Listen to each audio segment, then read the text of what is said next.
Today topic is electrostatic. Here the first word, that is electro, this is used for denoted the charge, and second word, that is static, it is used to refer rest. So electrostatic is the study of charge at the time of rest. हम electrostatic के अंदर जो study कर रहे हैं वो हम charge की प्रॉपर्टीज़ को स्टडी करेंगे कि चार्ज जो है वो रेस्ट में किस तरह से बिहेव करता है, मतलब वो फोर्स कैसे लगाते हैं, उनकी इंटेंसिटी कितनी होती है, उनके आसपास इलेक्ट्रिकल फील्ड कितना होता है, उनका पोटेंशियल कितना होता है, ये सब हमें कौन बताएगा? Electrostatic. So now we can say the electrostatic it is the study of electrical effect of charge at rest. That is the definition of electrostatic. Now we discuss about charge. The first question, that is, what is charge? So the charge, it is the property of matter. That is property of a matter. ये क्या है? किसी भी element या किसी भी matter की क्या है? प्रॉपर्टी. इट मीन ये कोई ऑब्जेक्ट नहीं है, चार्ज कोई ऑब्जेक्ट नहीं है, एक तरह से क्या है? ये प्रॉपर्टी है. तो प्रॉपर्टी किसकी है? ये मैटर की. सो वी कैन इजीली से the property of matter by virtue of which it produces electric and magnetic effects is known as charge. Okay, it mean हम क्या समझना चाह रहे हैं? किसी भी मैटर की वो प्रॉपर्टी जो उसके इलेक्ट्रिक और मैग्नेटिक इफेक्ट या बिहेवियर को समझाता होगा, वही क्या कहलाएगा? अपना चार्ज. समझ में आई बात? ठीक है, अब आगे डिस्कस करते हैं. Charge that is denoted by small Q. हम चार्ज को किससे डिनोट करते हैं? Small Q. तो अब हम आगे डिस्कस करते हैं. तो टाइप्स ऑफ चार्ज कितना होता है भाई बच्चों? पॉजिटिव चार्ज, नेगेटिव चार्ज, और क्या बोला? न्यूट्रल. नहीं, न्यूट्रल कोई चार्ज नहीं होता बेटा, न्यूट्रल कोई चार्ज नहीं होता. टाइप्स ऑफ चार्ज सिर्फ दो ही टाइप का होता है, पॉजिटिव चार्ज और नेगेटिव चार्ज. पॉजिटिव को क्या बोलते हैं? प्रोटॉन. नेगेटिव क्या बोलते हैं? इलेक्ट्रॉन. इन पे चार्ज कितना होता है? तो 1.6 × 10⁻19 कूलम, और इस पे 1.6 × 10⁻19 कूलम. अब प्रोटॉन क्या होता है? Positive charge. इलेक्ट्रॉन क्या होता है? Negative charge. तो इनके चार्ज की वैल्यू को भी किससे शो कर देते हैं? प्लस और माइनस से. भाई इजी रह जाएगा ना अपन को समझने के लिए कि प्रोटॉन होगा इसलिए प्लस 1.6 है, और इलेक्ट्रॉन होगा इसका मतलब माइनस 1.6.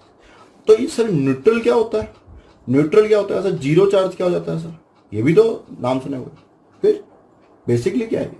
तो हम बात करते हैं न्यूट्रल चार्ज की. तो न्यूट्रल चार्ज क्या होता है? ये कंडीशन है जब किसी एलिमेंट के अंदर number of proton number of electron के बराबर होंगे. तो टोटल चार्ज कैसे निकालोगे? नेट चार्ज कितना आएगा? 0 आ जाएगा. तो दैट इज न्यूट्रल बॉडी. मतलब इसके पास नेट चार्ज कुछ भी नहीं है. चार्ज तो है मगर नेट चार्ज कुछ भी नहीं है. That why that body is called neutral charge, या फिर जीरो चार्ज, या फिर एक काम सुना है नो चार्ज, है ना. तो ये सब क्या है? ये कोई चार्ज नहीं है. दैट इज नेट चार्ज की वैल्यू कितनी है यहाँ पर? 0. तो न्यूट्रल हुआ या जीरो चार्ज हुआ, both are be related to the condition कि पॉजिटिव चार्ज और नेगेटिव चार्ज की वैल्यू क्या है? इक्वल है. 4 इलेक्ट्रॉन है, 4 ही प्रोटॉन है. तो टोटल नेट चार्ज कितना? 0. कैसे भाई? मैंने तेरे से बोला ये कोई बॉडी है बेटा, ये इस पर 4 इलेक्ट्रॉन है और 4 ही प्रोटॉन है. तो तुमने कहा सर 4 + 4 तो 8 हो जाते हैं ना. अरे मगर ये पॉजिटिव है, ये नेगेटिव है, तो ये तो ऐड होके 0 हो जाएगा ना. तो दैट इज न्यूट्रल बॉडी. इस पे कितना हो जाएगा चार्ज? न्यूट्रल हो जाएगा. ठीक है, समझा ना. तो न्यूट्रल, जीरो, नो चार्ज, ये कोई चार्ज का टाइप नहीं है। चार्ज तो दो टाइप का, पॉजिटिव चार्ज और नेगेटिव चार्ज। न्यूट्रल क्या है, इसकी कंडीशन है। ठीक है, चल आगे चलते हैं, हम इसकी और प्रॉपर्टीज को पढ़ते हैं। हाँ भाई, तो डिस्कस करते हैं प्रॉपर्टी ऑफ चार्ज को। प्रॉपर्टी ऑफ चार्ज मतलब चार्ज कहां पर कैसे बिहेव करेगा, that all are property of charge. पहले बात करते हैं फर्स्ट की।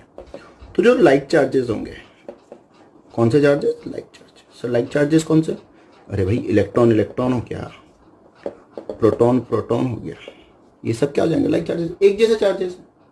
तो ये अगर मान ले ब्रह्मांड में कहीं ये एक दूसरे को मिल गए, तो ये वहीं क्या कर लेंगे, रिपल करना, मतलब लड़ाई झगड़ा दूर करेंगे एक दूसरे को। ये क्या करेंगे, जिस पर रिपल्सिव फोर्स लगाना शुरू कर देंगे।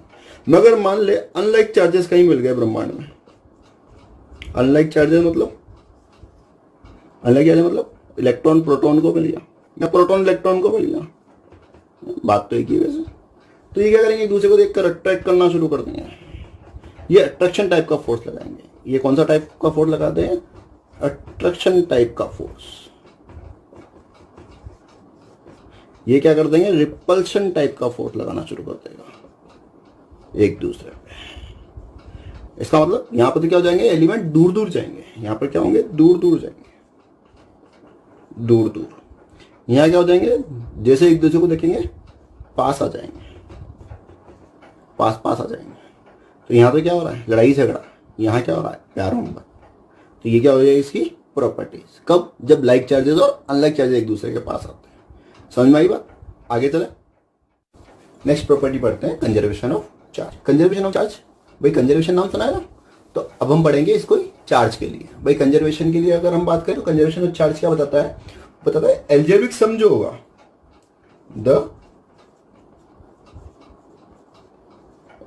Algebraic sum of charges in an isolated system is constant।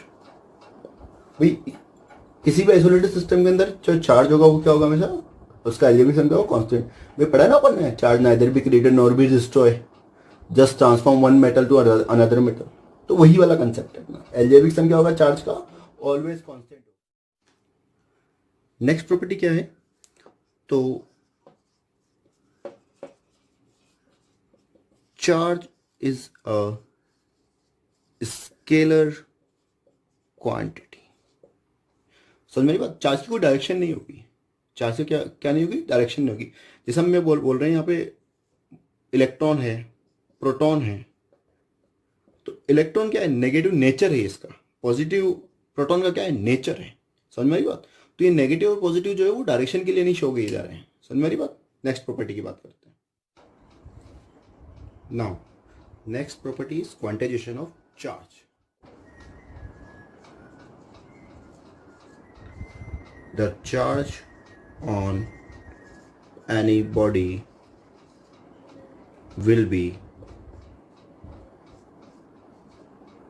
will be some integral multiple of E। मतलब एक इलेक्ट्रॉन पे कितना चार्ज होता है, एक इलेक्ट्रॉन पे कितना चार्ज होता है, 1.6 × 10⁻90।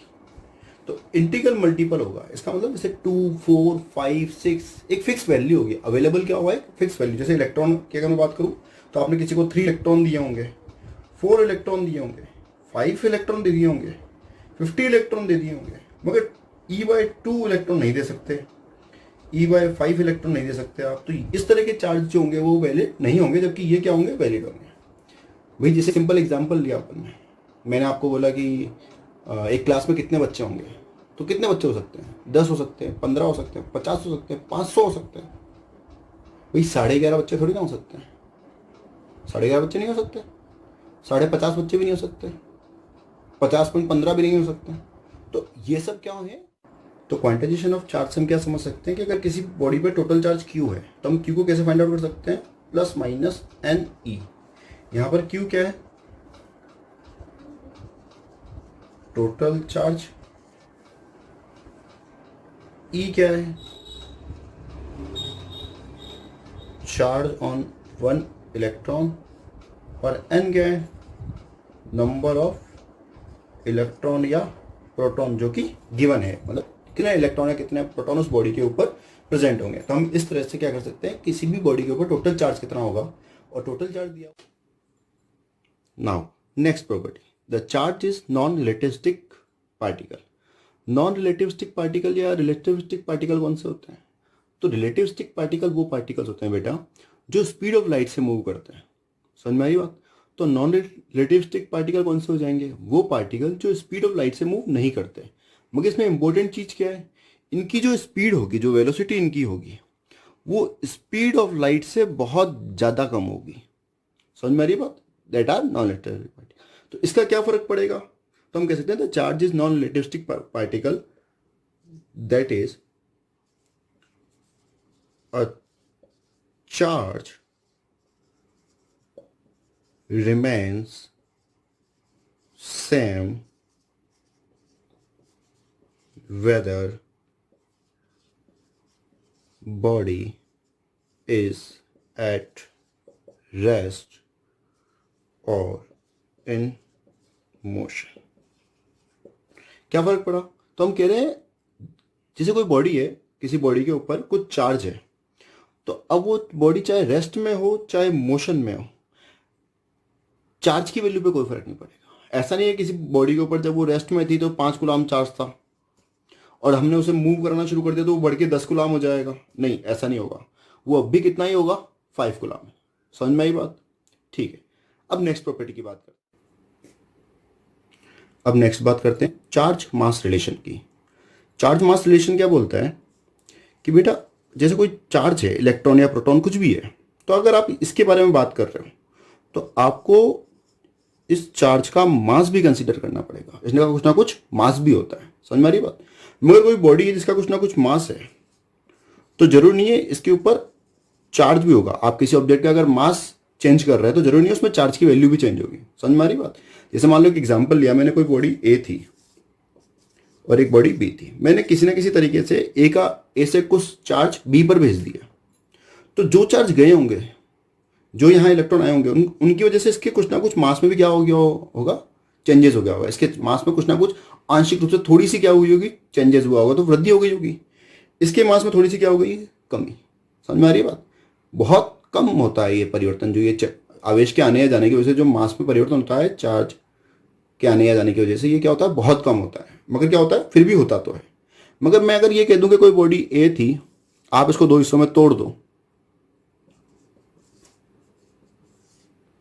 और तोड़ने की वजह से इनका जो चार्ज होगा वो भी क्या हो जाएगा, जैसे इस बॉडी पे 5 कूलाम चार्ज था, तो ऐसा नहीं अब इन पे 2.5 कूलाम आ जाएगा। ठीक है ना? इसकी कोई प्रोबेबिलिटी नहीं है, इसकी कोई पॉसिबिलिटी नहीं है। समझ में आ रही बात? तो चार्ज बिना मास से कंसीडर नहीं कर सकता, जबकि मास को बिना चार्ज के आप कंसीडर कर सकते हो। समझ में आ रही बात? यही क्या है, चार्ज मास रिलेशन। ओके।